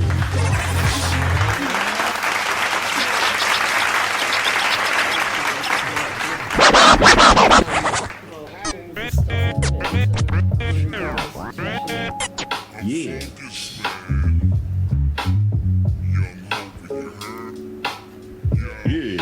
Justin Williams provides an in-depth analysis of the sonic and geographical significance of Dr. Dre's G-Funk production during the early 1990s, including the layering of electro-funk and synthesizers. See, Justin H. Williams, you never been on a ride like this before. Los Angeles automotive listening and Dr. Dre's G-Funk. Yeah. Snoop Dogg's lyrics, Robert D.G. Kelly writes, represent nothing but senseless, banal nihilism. The misogyny is so dense that it sounds more like little kids discovering nasty words for the first time in full-blown male pathos. It is pure profanity bereft of the rich storytelling and use of metaphor and simile that have been cornerstones of rap music since its origin. Yeah. Give it up. Walter Farrell and Melvin Oliver contend the Republicans were in power for 21 years before the 1992 Los Angeles Rebellion. Republicans waged a massive assault, war, and party program, dismantling some and severely curtailing support for others. Hip-hop heroes fare the best of all characters in rapsploitation subgenre, portrayed as authentic in that they are dedicated to ideals and art instead of caste. Most heroes are black, but a small number of Latinos and Asians are found in this category. The few black political panthers are portrayed as enlightened, but some are punished for this behavior. Those who are not murdered are portrayed as overbearing conspiracy theorists. The majority of rapsploitation's black males are depicted in a negative light, recreating many of the same stereotypes still found in Hollywood films. Yeah.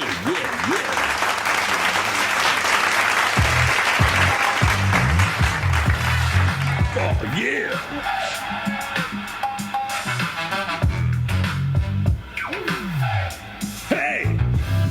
The deciphering is particularly relevant to hip-hop music. Artists of the second wave of hip-hop, trained regularly in the repetition of listening to their forefathers, It was common for an aspiring rapper to listen to records and cassettes of preeminent artists from the early 1980s and learn styles of flow, breath control, cadence, idiomatic structures. Across this ain't nothing new within black cultural traditions where Bessie Smith had to go on the road with Mom Rainey or to learn from her Victoria Spivey and Billie Holiday, Mahalia Jackson could learn from Bessie Smith by staying put, playing her records. Yeah! What is unique to hip-hop is a black cultural form, however, is where the blues and R&B have accents on they take sampled and reconstituted morsels from the past. Also, hip-hop is a genre that emerged through the traditions of the DJ culture and the tastemakers of day balance crowd favorites with obscure gems. Recontextualization occurred in the producer's ingenuity to rework the sampling into something else, but the hip-hop song as a viable form only truly took shape once a performance from the rapper or vocalist was in place.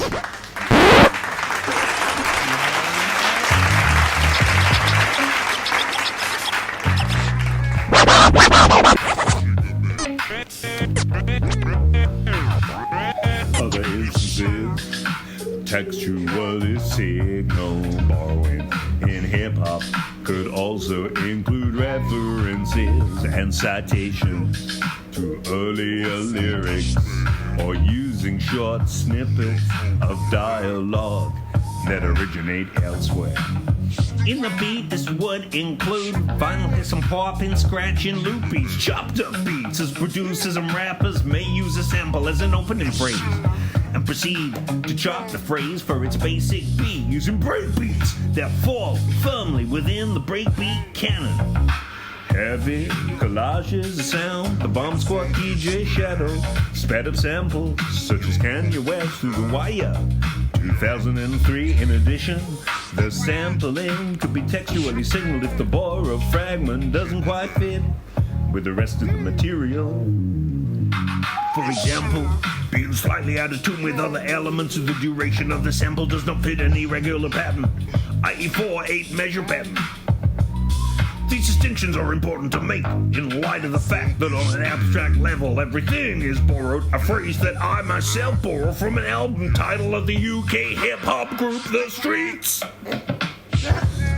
But what is compelling for the study of intertextuality is how exactly particular communities incorporate borrowing, celebrate it, conceal it, discuss it. Yeah. Collage.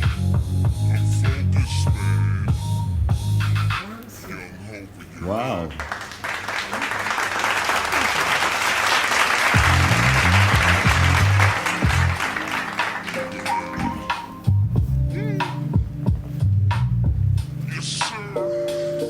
Yeah, the player pimp archetype in hip-hop is signified by the hypermasculinity and hypersexuality of commercial hip-hop culture.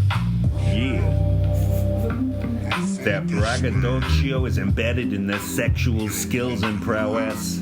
They are an updated representation of the buck archetype from slavery of the black exploitation era pimp of the 70s. Players and pimps in hip-hop are highly visible, heterosexual, misogynistic, and the crux of hip-hop's black cool pose. They signify the idea of pleasure in hip-hop as male-dominated and at the expense of women. Examples of the player pimp archetype include Curtis Blow, LL Cool J, Too Short, Uncle Luke, Big Boy. Yeah, dope boy, trap star. Dope boys and trap stars in hip-hop are those performers whose dominant lens for their identity is drug culture. Their origins are arguably situated in the heroin epidemics and the cocaine epidemic of the 1980s. It is important to note that the idea of the trap is separated from the dope boy persona because of its significance as a regional signifier of drug culture outside of northeast and urbanized spaces. The trap is a space in the American South where drug dealers conduct drug transactions, but it is also a space that signifies the despair and socioeconomic anxieties of Southern black men. Hustler! Hip-hop's hustler archetype is quick-witted and ambitious. Hustlers are a hybrid of other personas of black masculinity is found in hip-hop. The narratives that pull oneself up by the bootstrap stories that contextualize hip-hop as an entrepreneurial space.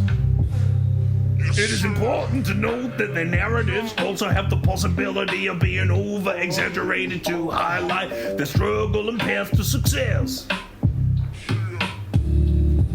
Unlike popular concepts of the thug, even the dope boy trap star who remain tethered to the corner of the trap, the hustler utilized street smarts, skills to translate them into other arenas and industries outside of the hood. Hustlers can maneuver the juxtapositions of the street and the corporate meet in the classroom. The multidimensionality allows them to keep one foot in the hood, even after their transition from those impoverished spaces. I'm gonna transition out of the hood. I'm gonna transition right out of the hood, yeah.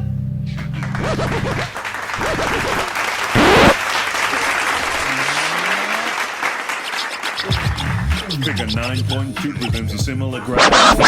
Written types of articulation in rap. The opposition's measured on the graph, but between what I've done, sharp and dull. Consonant sounds measured on the x-axis. The amount of staccato or legato measured on the y-axis. Yeah, give it up for the X and Y axis graph rap. I have characterized the difference between the two axes as absolute articulation versus relative articulation.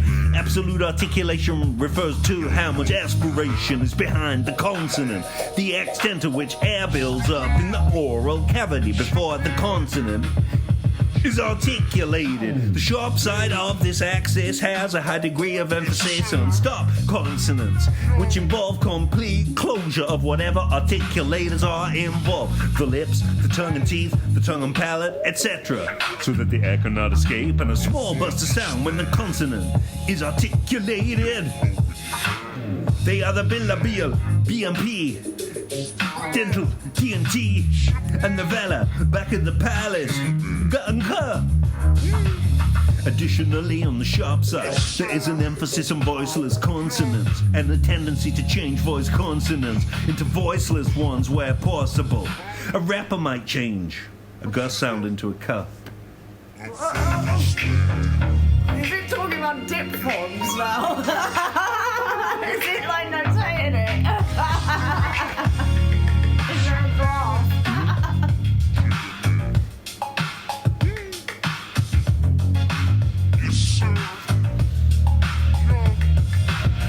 From a methodological point of view, I therefore recommend not making a preliminary decision to examine the semantics or the musical elements of MCing.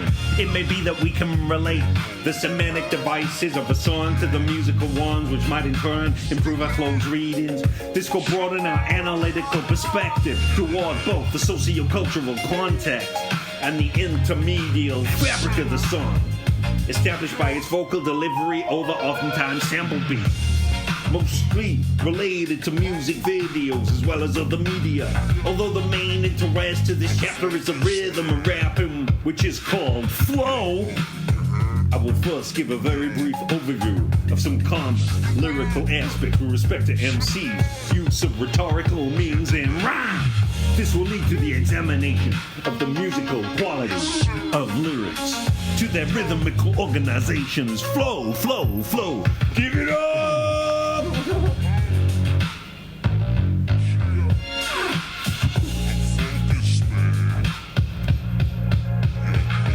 The B.I.G. example also illustrates one of the most important features of rap lyrics, the quality of the rhymes and their ability to provide the lyric with a musical quality, which varies based on how many rhymes and which types of rhymes are used and where they are placed within the lyrical structure.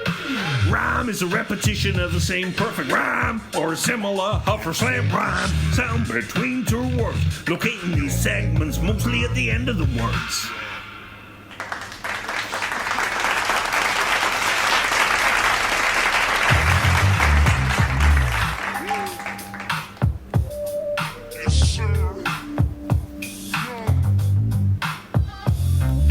Justin A. Williams recently published a book covering the sampling tradition in hip-hop.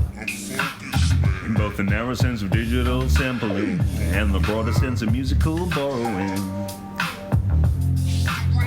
Here the DJ has played a major role, both adding cultural references from other genres and areas, and also establishing within genre citations as a musical mannerism.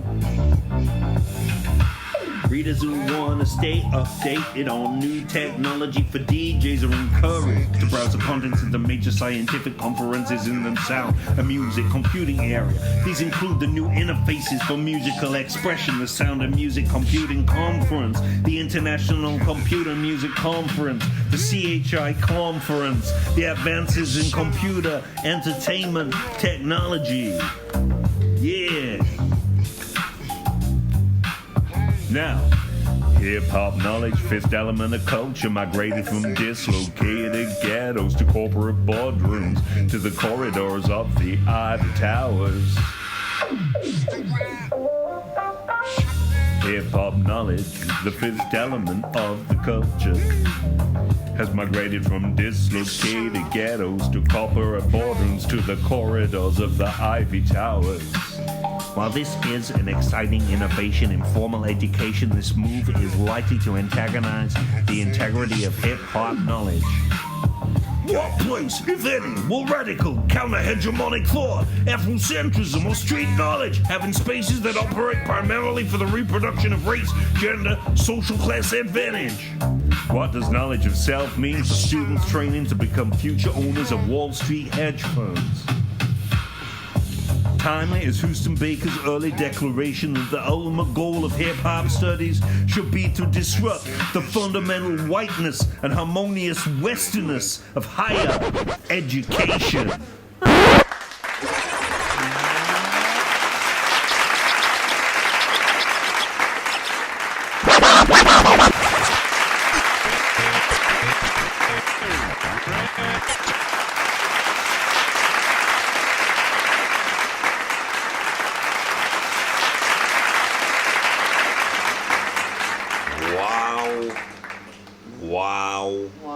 Just wow.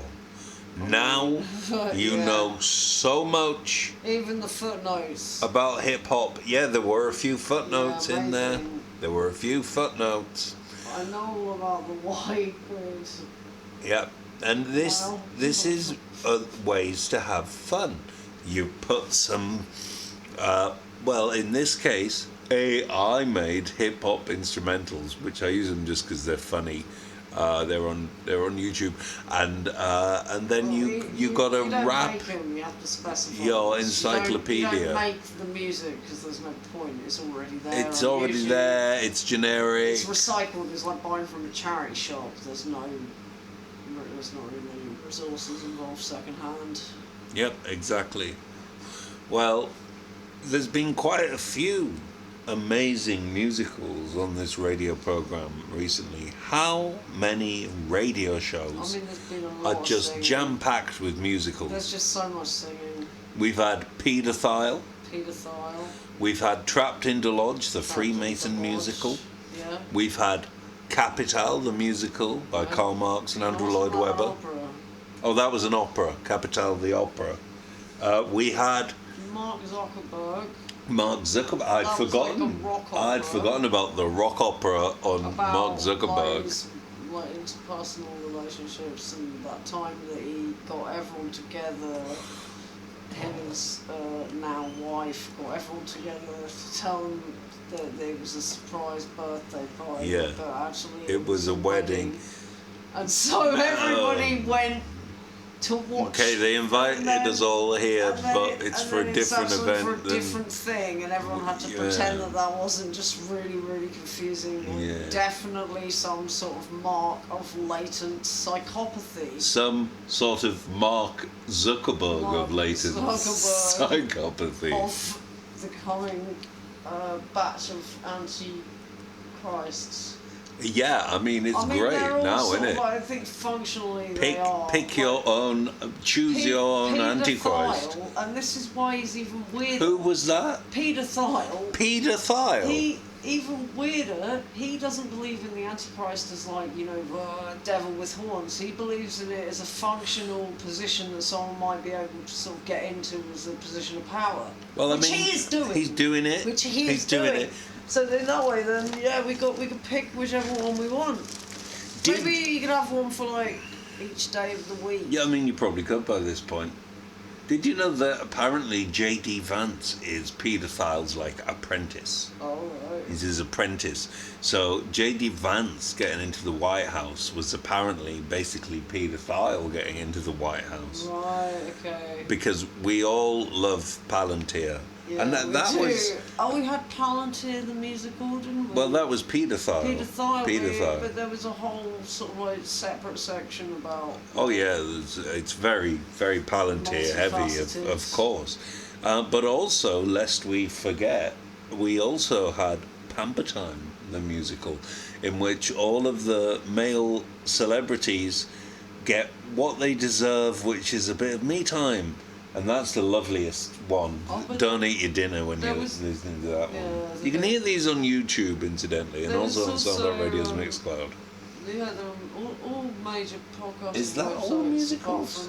Apart from like the Apple one, because it doesn't recognise that I exist, and I have that kind of issue a lot. Yeah, me too. Which is why I'm going back to philosophy school to go and get myself qualified in Western Marxism more, so that when I have to talk to right-wingers about the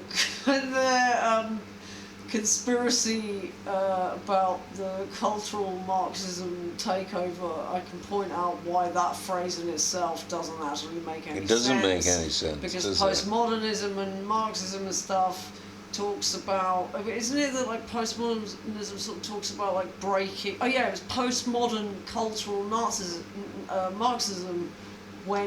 isn't postmodernism about breaking prior narratives? So it doesn't actually make any sense at all. So it'd be really nice to have to get sort of qualified in talking to Jason Giorgiani. Yeah. Thanks, Jason Giorgiani. We hate Jason Giorgiani. Well, we already know what cultural Marxism is. Cultural Marxism is Adolf, Julius, and Leonard.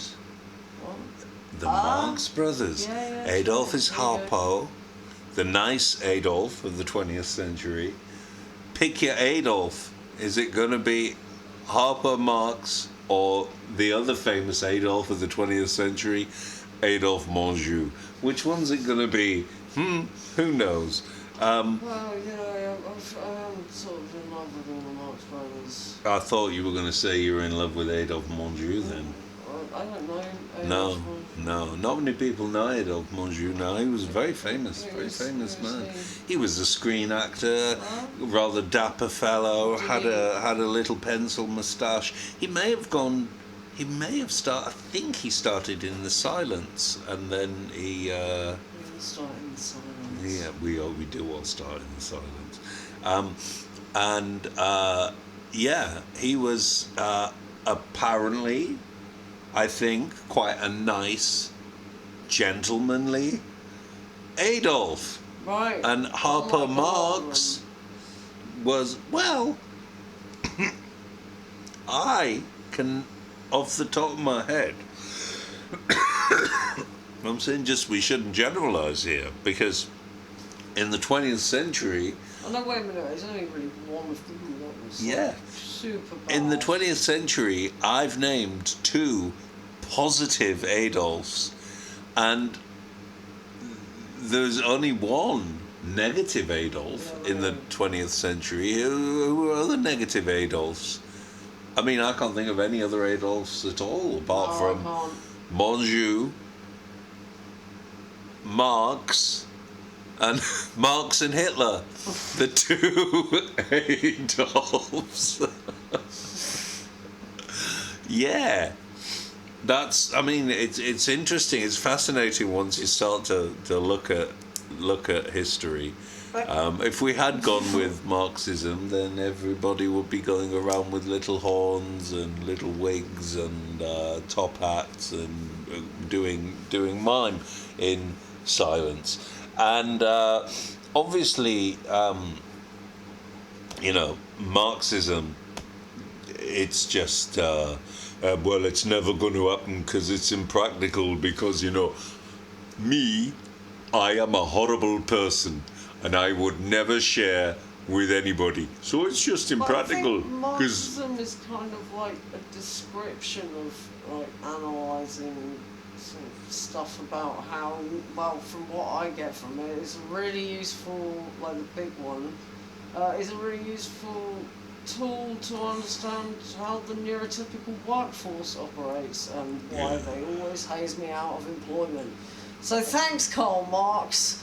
You've helped me understand exactly why people hate me. So it's well, not yeah, really you were saying that really the big one, a thing. He's the just, big one by Karl Marx, but obviously the Communist Manifesto is positing a thing, and that's what most people mean when they're talking about Marxism. But like the other stuff is kind of sort of, I don't know, it's all pretty sort of dry economic stuff. It's got some really great bangers. It was definitely right to adapt it for opera. I don't like dry economics. I like my economics damp. Wet. I like my economics wet. Well, I don't know, there's a lot of stuff about like sort of wheat and like wool exchange. So does he write about wheat and wool? There's a lot of stuff about like sort of units of exchange, and I mean, really, what it's calling for is like a nice tap routine. Yeah. In it, so like. Yeah, well, I mean, we already did an opera, didn't we? Do you know what I think we should do now? I think we should play the listeners our amazing new pop single about the apocalypse, don't you? Oh yeah. This is Sound Out Radio. 1, 2, 3, 4, boom.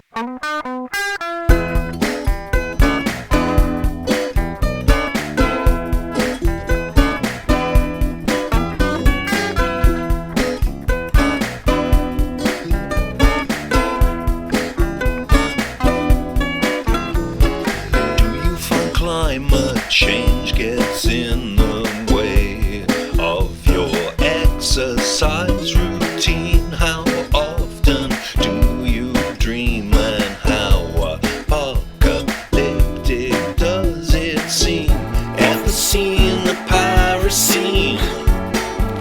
Add some orange to the green.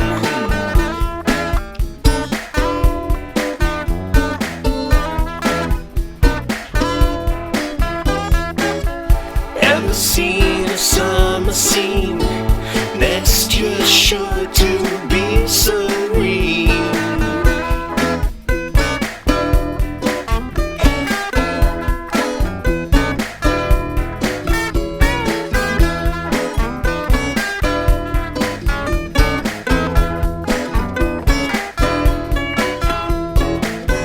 Put a shell to your ear and listen, guilty by your own admission.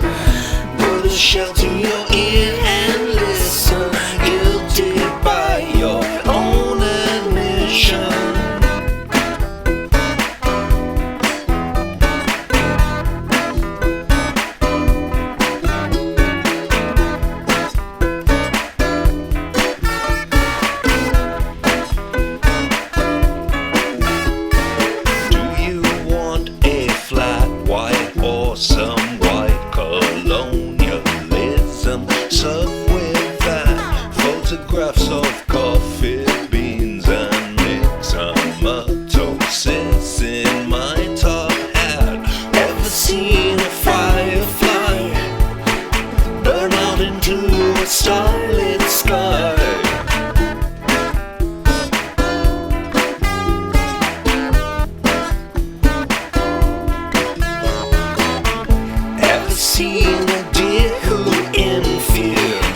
shelter your ear and listen. Guilty by your own admission, own admission, own admission. Welcome to the pirate scene as we prepare to leave the scene. If life is only but a dream, then why is everyone so